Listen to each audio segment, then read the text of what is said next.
تجعل الحزن إذا شئت سهلا رب اشرح لي صدري ويسر لي أمري واحلل عقدة من لساني يفقهوا قولي أما بعد. Bapak Ibu sekalian, jamaah salat subuh Masjid Al-Muhajirin Perumnas Podomoro Indah, Podosari, Prinsewu, Lampung, Indonesia, yang dirahmati Allah Subhanahu wa taala.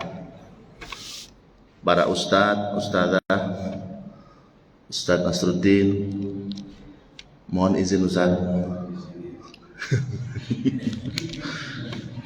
Pak Sitri dan Pak Haji yang lain, Ustadz Heriansyah, mohon izin Ustaz. Para hajah yang dirahmati Allah Subhanahu wa taala, serta jamaah ngaji minggu pagi yang istiqomah, insyaallah mudah-mudahan senantiasa terus diberikan kemudahan dari Allah Subhanahu wa taala dalam meniti istiqomah dalam hidayahnya Allah Subhanahu wa taala. Amin.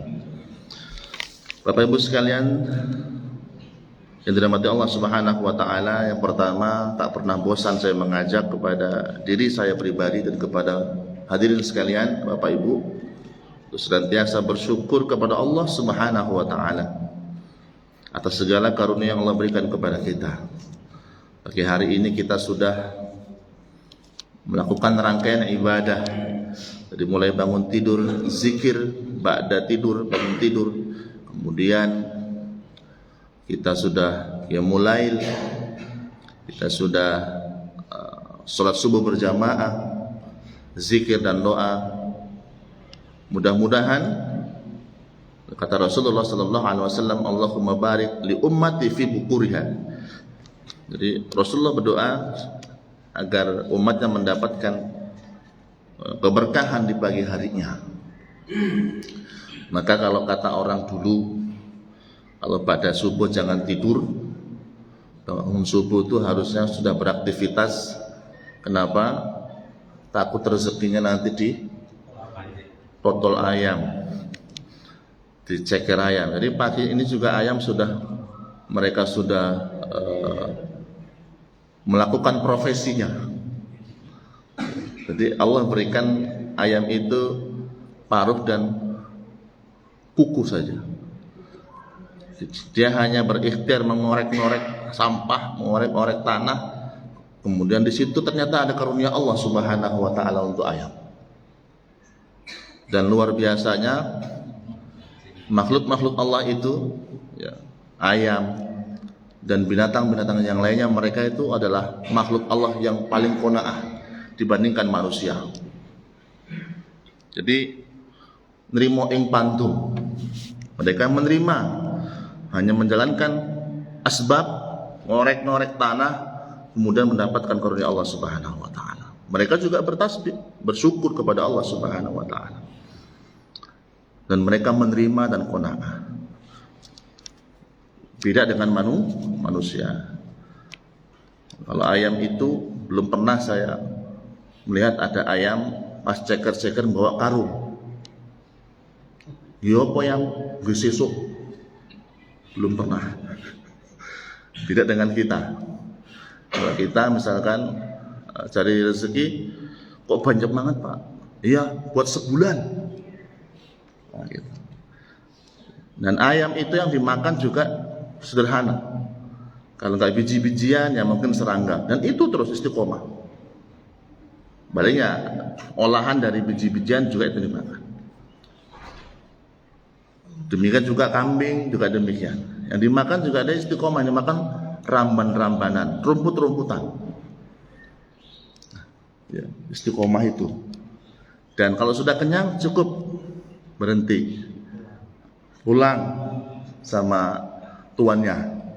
Nanti besok lagi datang lagi mencari rezeki lagi untuk secukupnya hari itu, untuk menegakkan punggungnya, bertahan hidup hari itu.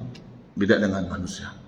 Manusia, makanan ayam dimakan, Makanan kambing dimakan plus ayam-ayamnya plus kambing-kambingnya. Itu bedanya kita dengan ayam dan kambing. Tapi memang Allah Subhanahu wa taala menciptakan alam semesta ini untuk apa? Untuk memang kesejahteraan umat manusia. Oleh karena itu, kita diharuskan untuk menjaga kelestarian alam semesta ini. Maka makna khalifah itu selain daripada dia maknanya pemimpin adalah pemakmur bumi. Jadi bumi ini harus kita lestarikan, kita jaga. Ya, kemudian juga kebersihan udara harus kita jaga.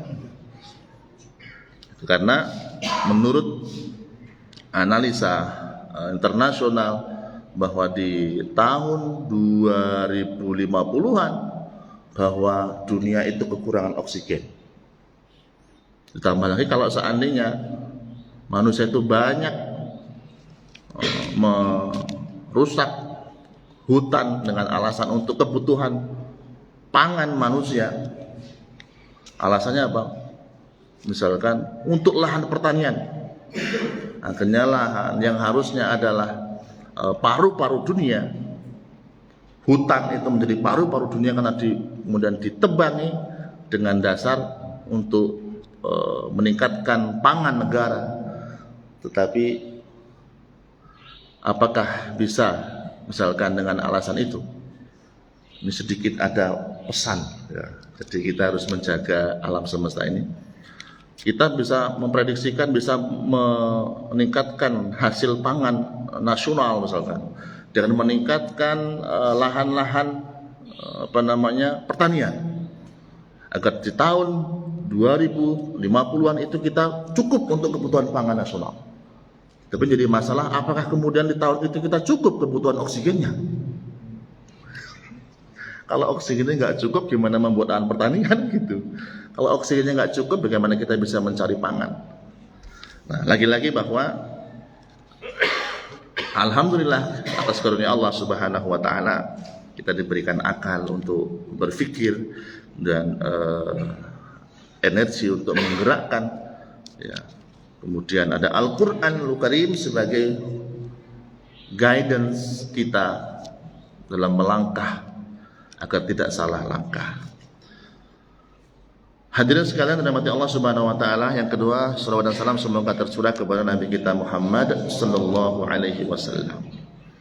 Mudah-mudahan kita semua kelak mendapatkan syafa'atul uzma di hari di mana tidak bermanfaat harta benda, tidak memberikan manfaat kemudian anak istri kita.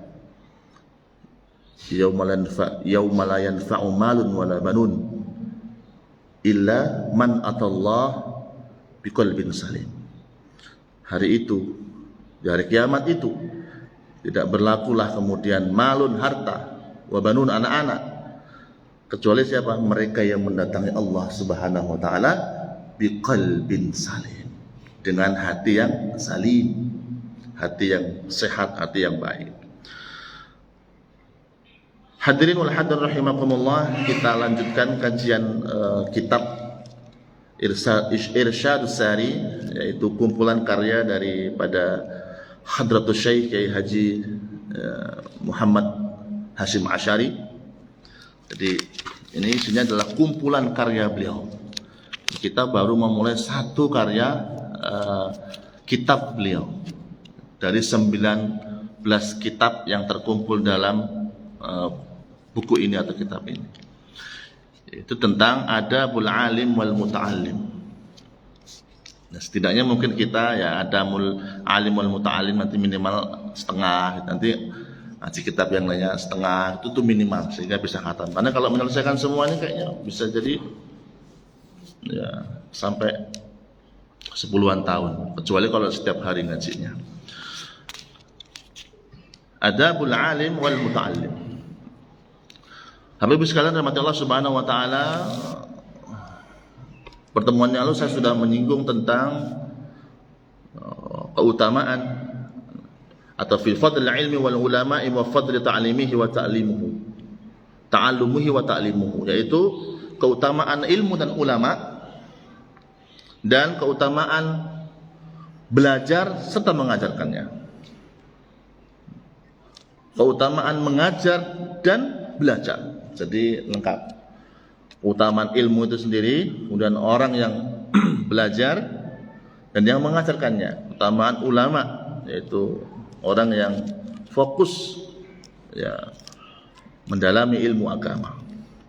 Allah Subhanahu wa taala berfirman di ayat yang sangat masyhur, a'udzubillahi minasyaitonirrajim. Bismillahirrahmanirrahim. Yarfa'illahu alladhina amanu minkum walladhina utul ilma darajat.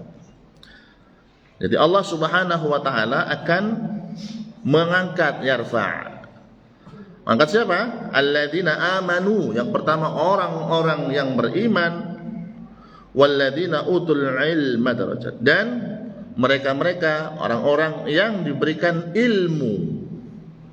Nah, di sini yang didahulukan adalah orang yang beriman baru berilmu.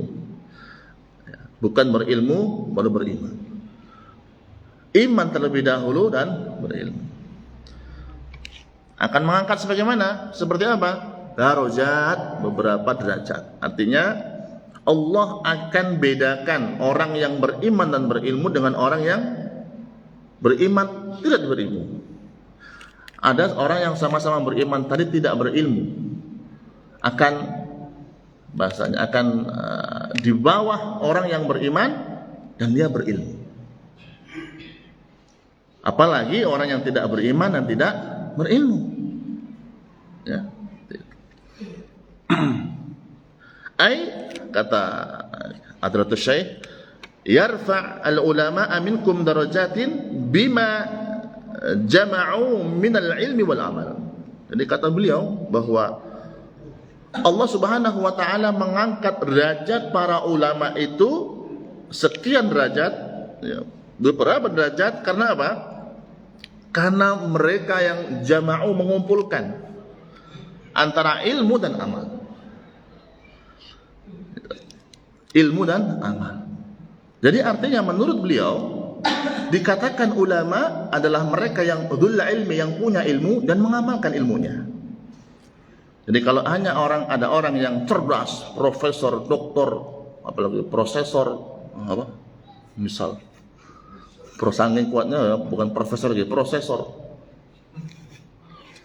Ahli di bidang ini itu.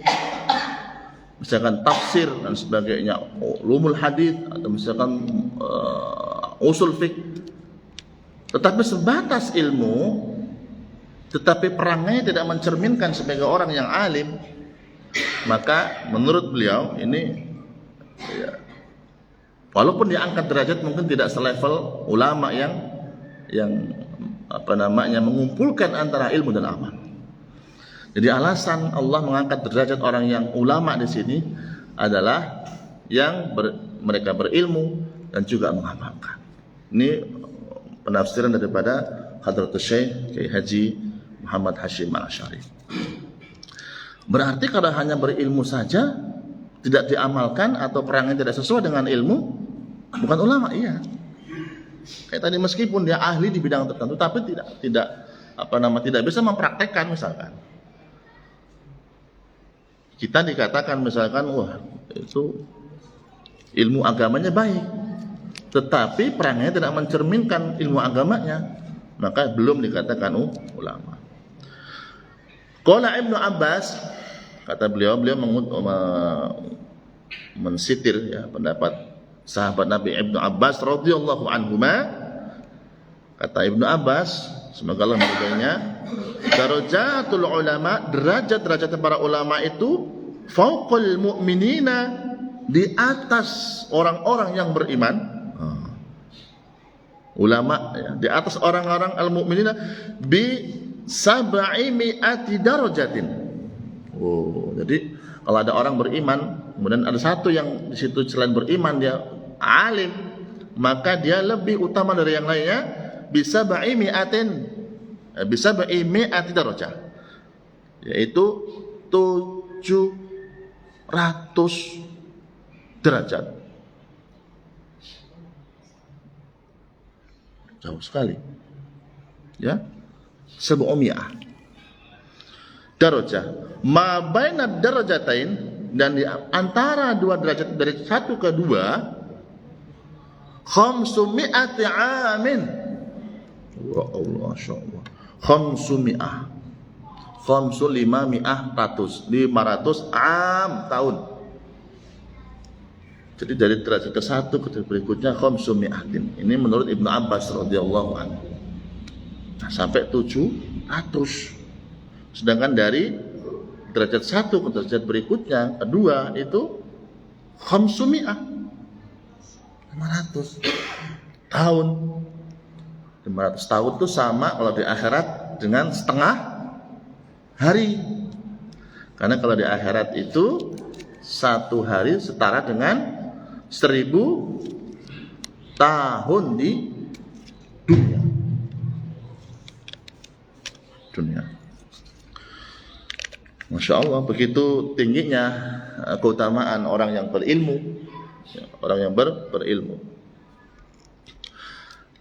Wa qala Allah Ta'ala, kemudian Allah Subhanahu wa taala berfirman dalam surah Ali Imran ayat 18.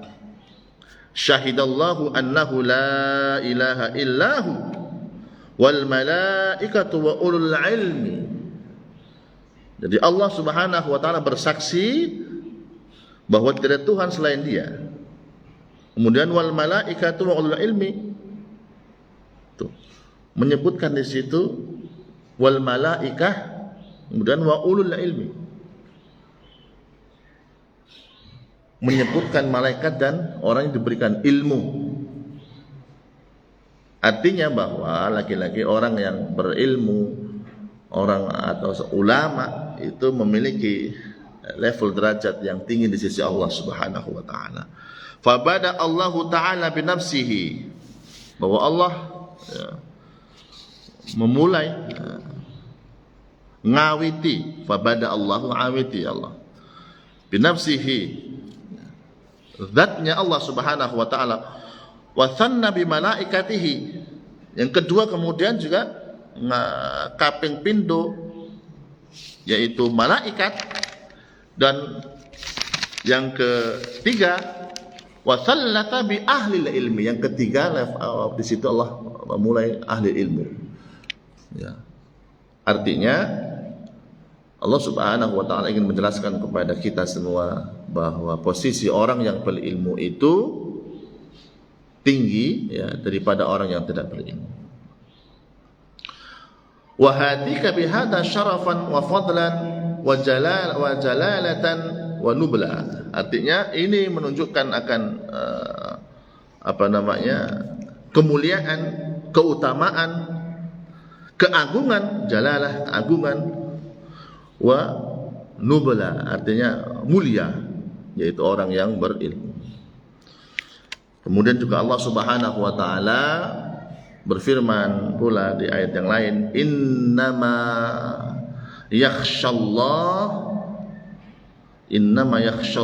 min ibadihil ulama'u, yaitu orang yang paling takut pada Allah Subhanahu wa taala di antara hamba-hambanya adalah ulama. Artinya ulama adalah orang yang paling takut kepada Allah Subhanahu wa taala. Kalau ada misalkan mengaku ahli ilmu, ulama, tetapi tidak ada rasa takut kepada Allah, maka ulama itu adalah hanya gelar manusiawi belaka, gelar duniawi belaka. Karena kalau kita lihat bagaimana ulama-ulama dulu, ya, itu mereka tidak peduli dengan lakop-lakop dari manusia, dari pujian-pujian manusia. Karena mereka fokusnya adalah berkhidmah kepada umat, mau dipuji mau tidak tetap saya akan mengajar, mau diejek atau tidak, atau dipuji atau apapun itu, tetap mereka menulis. Bahkan ada ulama itu sampai lupa dirinya, ya, sampai umur 40 tahun belum menikah, sampai wafat pada akhirnya. Imam Nawawi begitu. Syekh, antum nggak pengen nikah? Astagfirullah, belum nikah ya? Lupa belum nikah. karena sudah merasakan lezat nikmatnya berkhidmat kepada ilmu pengetahuan, berkhidmat kepada umat. Nulis tuh, ada kitabnya ratusan yang beliau karang. Dan sampai hari ini kita masih pelajari Al-Adhkar, ya. Tahun lalu kita ngaji hadis Arba'in Nawawi yang pernah kita juga ngaji. Itu bagian daripada apa? Bagian daripada rasa takutnya Imam Nawawi, keikhlasannya Imam Nawawi, sehingga apa? Sehingga karya-karyanya bisa kita pelajari sampai hari ini. Dan buku ini juga demikian. Salah satu variabel atau tanda bahwa penulis kitab itu orang yang ikhlas, orang yang betul-betul hanya berharap ridho Allah Subhanahu wa taala, salah satunya adalah kitabnya bertahan sampai akhir hayat. Dan mudah-mudahan ya, kita bersama mengirimkan doa kirim Fatihah kepada Hadratus Syekh Kiai Haji Hasyim Asy'ari atas ya, warisan ilmu yang beliau susun sampai ke tangan kita hari ini. Berikutnya kalau Allah Ta'ala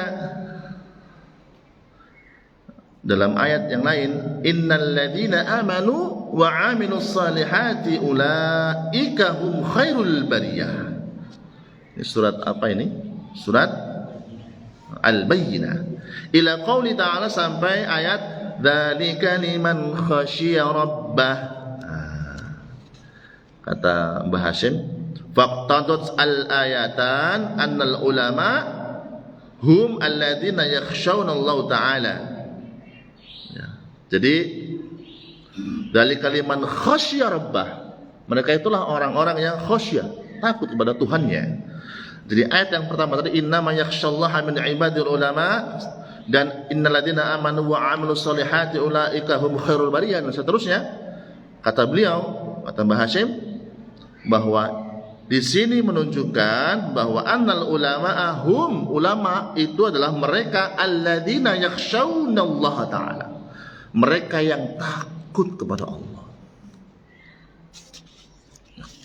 takut kepada Allah. Dan waladina yakhshawnallaha hum khairul bariyah, dan orang yang takut kepada Allah, mereka itu adalah khairul bariyah, sebaik-baiknya manusia. Seperti itu. Berikutnya beliau juga menyebutkan hadis Rasulullah sallallahu alaihi wasallam, man yuridillaha bihi khairan yufaqqihhu fiddin. Barang siapa yang Allah menghendaki kebaikan bagi seseorang, maka yufaqqihhu fiddin, Allah akan faqihkan dia, alimkan dia fiddin, dalam agama. Ada istilah faqih, ada istilah alim. Faqih dan alim. Faqih atau itu menunjukkan kedalaman ilmunya. Maka kalau alim dan faqih, maka faqih itu lebih dalam ilmunya dari alim. Beliau alim, dia alim dalam hal apa? Alim bab ilmu syariah, alim bab tarbiyah, alim bab apa? Ini faqih dia. Kalau faqih betul-betul dia dalam ilmunya. Maka ya imam para mujtahid seperti Imam Madhab 4 itu mereka adalah faqih. Faqih. Kalau kita mau menyebutkan juga orang yang pemahaman agamanya mendalam, ilmu fikihnya, usul fikihnya, tafsir dan hadisnya, itu faqih dia. Maka kalau kita mau menyebutkan orang memperdalam ilmu agama, namanya tafaqquh fiddin. Hadis yang lain dikutip oleh beliau, al-ulama'u warathatul anbiya, bahwa ulama-ulama itu adalah mereka para pewaris nabi. Wa hasbuka hadhihi darajah majdan wa fakhran. Cukuplah ini kemuliaan bagi orang-orang yang berilmu itu, majdan, agung, wa fakhran, dan bangga, kebanggaan buat orang-orang yang berilmu, dari Allah Subhanahu wa taala. Wa hadhihi ratabah syarafan wa dzikran, wa idza kana la ratbata fawqa an-nubuwah fala syarafa fawqa syarafil warathatil tilka risalah. Jadi tingginya kemuliaan para ulama itu sampai dinisbatkan kepada pewaris Nabi. Saking tingginya. Fala syarafa fawqa syarafil warathatil tilka risalah. Kan tidak mungkin akan diberikan derajat yang tinggi sampai derajat itu sama seperti pewaris para nabi. Wa ghayatul ilmi al-amalu, dan tujuan ilmu adalah amal.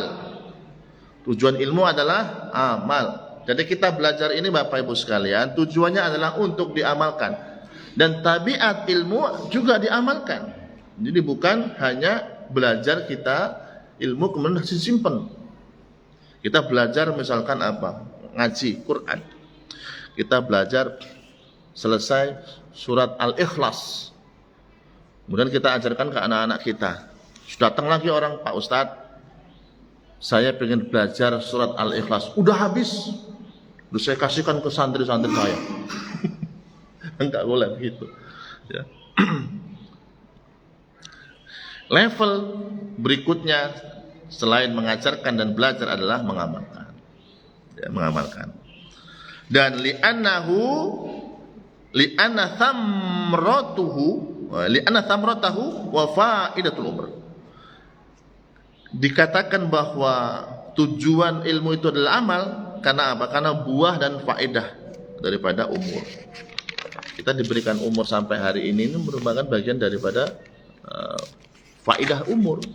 Faedah umur kita atau manfaat daripada umur kita untuk menuntut ilmu Allah Subhanahu wa taala. Wa zadul akhirah, dan untuk zad di situ adalah bekal di hari akhir. Qala fadlul alim 'ala al-'abid ka fadli 'ala adnakum. Keutamaan orang yang alim dengan orang al-abid ahli ibadah adalah seperti apa? Kafadli, seperti keutamaanku di atas orang-orang yang rendah di antara kalian. Itu kata Rasulullah SAW. Wa qala sallallahu alaihi wasallam, man salaka tariqan yaltamisu fihi ilman salakallahu bihi tariqan min turuqil jannah. Atau di riwayat yang lain, man salaka tariqan yaltamisu fihi ilman sahlallahu lahu bi tariqan ila jannah. Barang siapa yang berjalan suatu jalan yatlubul ilma, untuk menuntut ilmu, mencari ilmu, maka hakikatnya adalah salakallahu tariqan, Allah telah menjalankan dia ke jalan di antara jalan surga. Jadi Bapak Ibu sekalian, dari rumah tadi menuju ke masjid ini adalah jalan surga. Jalan surga. Bahkan di riwayat yang lain, man kharaja li talabil ilmi fahuwa fi sabilillah. Barang siapa orang yang keluar dari rumahnya untuk menuntut ilmu agama, menuntut ilmu, maka dia fi sabilillah, sama dengan dia berjuang di jalan Allah, fi sabilillah. Maka kalau dia mati, dia meninggal, maka dia syahid fi sabilillah, masuk surga. Siapa syahid? Belum hari ini, Allah ya. Nanti kita berharap inginnya ketika dipanggil oleh Allah Subhanahu wa taala dalam kondisi yang husnul khatimah. Lagi ngaji begini, tiba-tiba Allah malaikat lewat. Ya. Banyak kita lihat ya di video-video itu, begitu kematian yang dirindukan ketika sedang baru selesai khutbah, turun kemudian meninggal. Ketika sujud kemudian Allah cabut rohnya. Ketika taklim, lagi dengerin taklim itu tiba-tiba bablas. Dikira manduk-manduk ini ngantuk, nggak taunya manduk-manduk sedang sakaratul maut. Tapi kalau di sini manduk-manduk selalu ngantuk ya. bukan sakaratul maut insya Allah. Bukan mendoakan, bukan. Artinya kita semua berharap ketika dipanggil oleh Allah itu dalam husnul khotimah. Setiap kita pasti pengen. Dan kata Rasulullah itu, manusia itu nanti akan dipanggil oleh Allah. Mati itu sesuai dengan kebiasaannya. Kalau misalkan dia terbiasa dengan ilmu, maka insya Allah Pak, kita juga dimatikan Allah dalam kondisi mungkin thalabul ilmi atau sedang mengajarkan ilmu. Begitu. Maka perbanyaklah kebiasaan-kebiasaan yang baik. Takutnya kalau kebiasaannya, terus ini kan biasanya ngopi Pak Ustaz. Sehari bisa 6 kali ngopi terus nyambung. Matinya pas ngopi dia bisa jadi. Ngopi sambil ngajian gitu, pengen nyari ngaji, ada kopi gitu kan. Oh teh ya. Begitu. Dan nanti di akhir ketika dibangkitkan pun juga dibangkitkan seperti bagaimana dia wafatnya. Kalau dia diwafatkan ketika sedang membaca Al-Quran, maka dibangkitkan dia dalam kondisi membaca Al-Quran. Saya coba masih. Oh, lewat 10. Nah, oke. Lanjut. Wa qala sallallahu alaihi wasallam talabul ilmi fariidatun ala kulli muslim wa muslimah. Wa talibul ilmi yastaghfir lahu kullu syai'in hatta al-hut. Masyaallah, fil bahr. Luar biasa. Ya. Bahwa menuntut ilmu itu hukumnya wajib.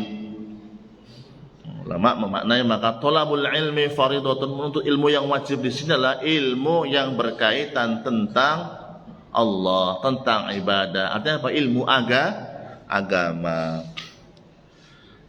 Salat wajib, maka belajar ilmu tentang salat menjadi wajib. Wudu wajib karena berkaitan dengan sah tidaknya salat, maka belajar tentang ilmu wudu itu hukumnya juga wajib.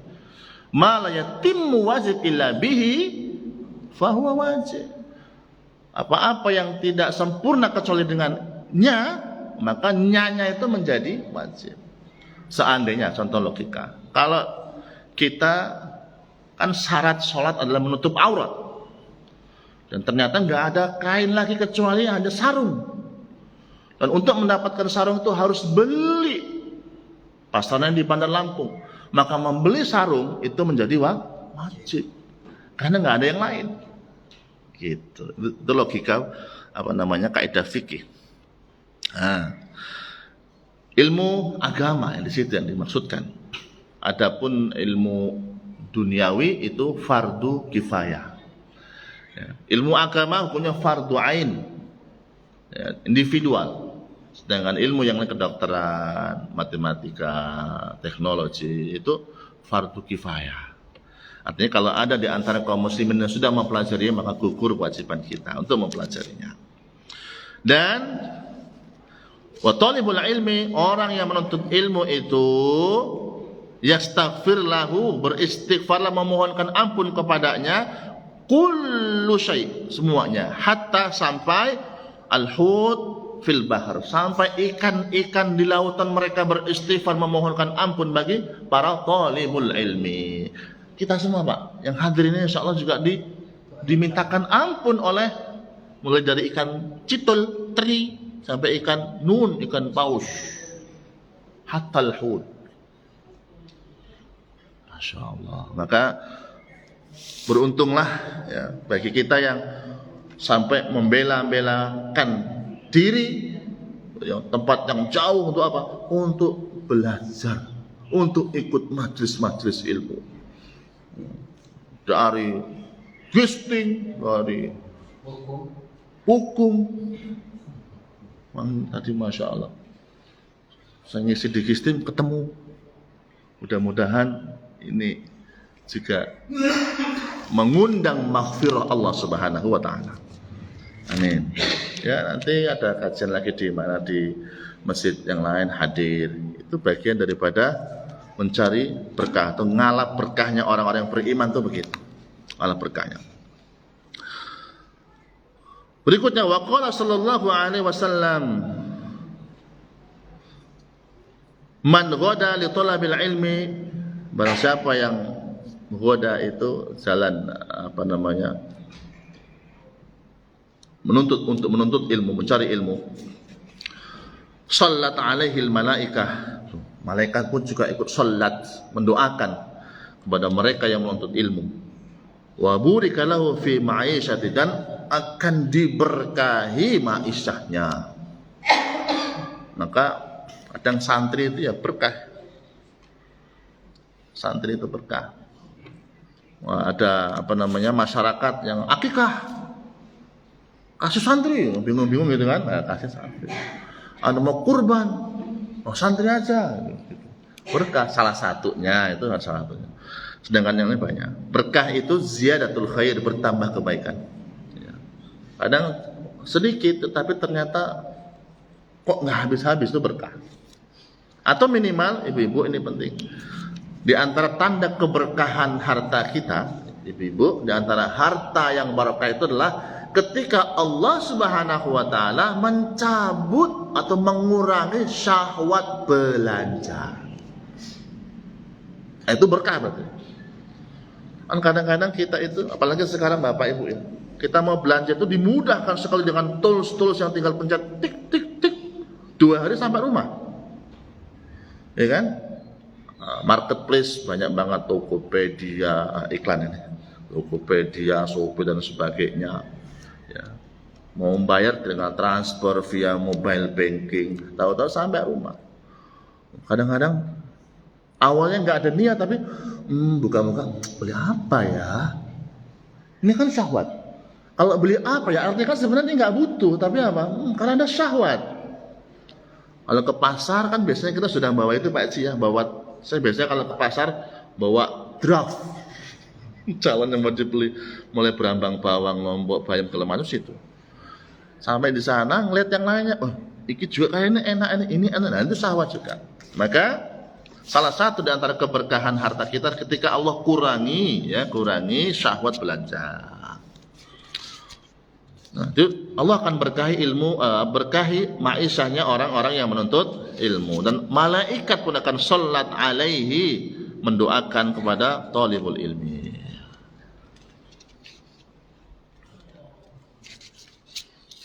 Nah, berikutnya keutamaan yang lainnya kata Rasulullah SAW, man ghada ilal masjid, barang siapa yang berjalan menuju masjid, la yuridu illa an yata'allam khaira, dia tidak menginginkan melainkan hanya untuk mempelajari kebaikan, datang ke masjid hanya untuk mendapatkan kebaikan, sholat berjamaah, mendapatkan ilmu untuk majelis taklim, ya, majelis ilmu.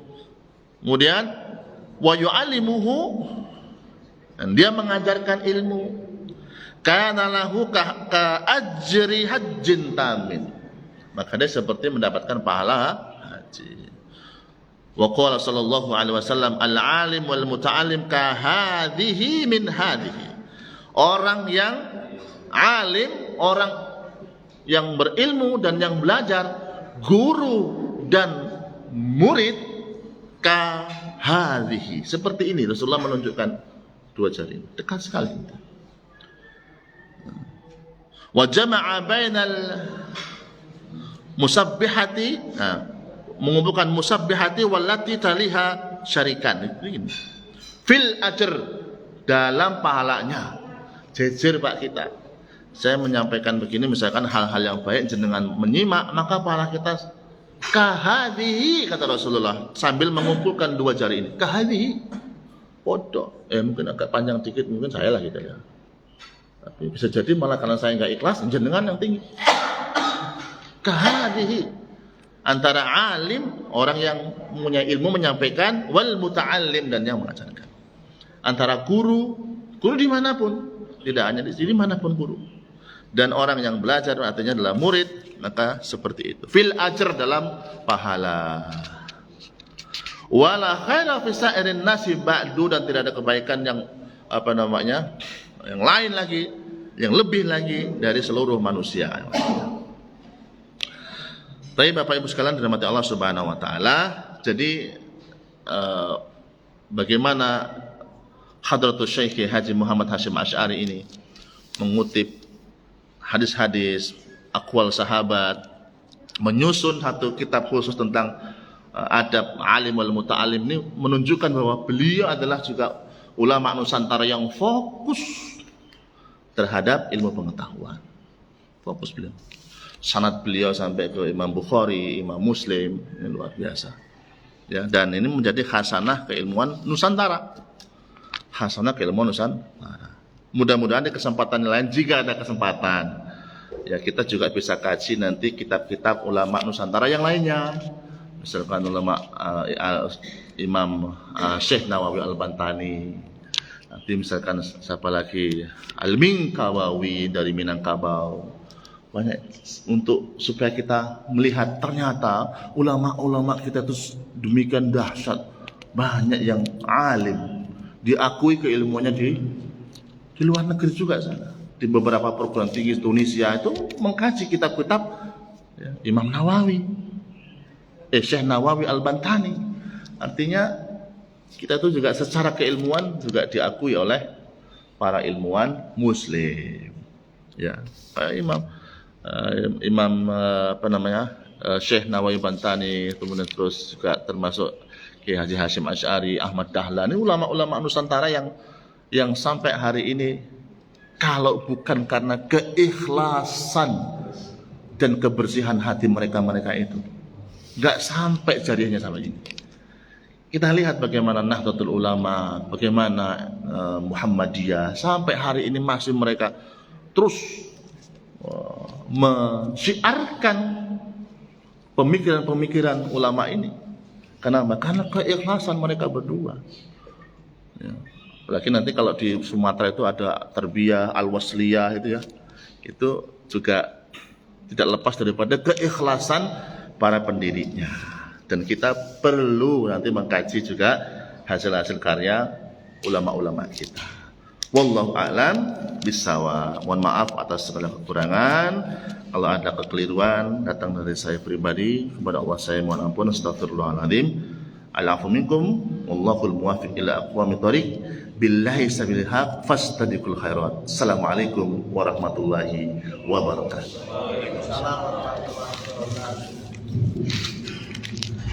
Pada Bapak Ibu jemaah, kami